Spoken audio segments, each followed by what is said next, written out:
Cerca Teleeuropa sul tuo Play Store o Apple Store e scarica la nostra app.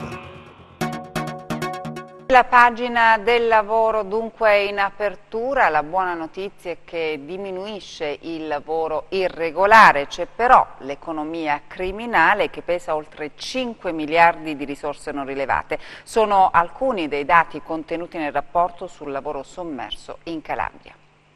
L'economia criminale in Calabria pesa 5 miliardi e 200 milioni di risorse non rilevate, cifra consistente che contribuisce ad impoverire il tessuto economico della nostra regione. A sottolineare il dato il presidente della Commissione regionale per l'emersione del lavoro non regolare, Benedetto Di Jacopo, che anticipa ai nostri microfoni i dati contenuti nel 10° rapporto sull'economia sommersa, non solo gli oltre 5 miliardi di economia criminale. L'economia sommersa in Calabria vale circa 4 miliardi e naturalmente su questo ci sono 1 miliardo e 900 milioni di mancate imposte versate all'INPS, all'INAIL, all'IRPEF e tutto quanto. 9 miliardi di economia non rilevata. C'è però un dato positivo, diminuisce infatti il lavoro irregolare. Siamo passati da 210.000 lavoratori irregolari del 2004 a 148.000 irregolari del 2015. Un dato in controtendenza, mentre la Calabria va al di sotto su ogni livello ed è sempre l'ultima,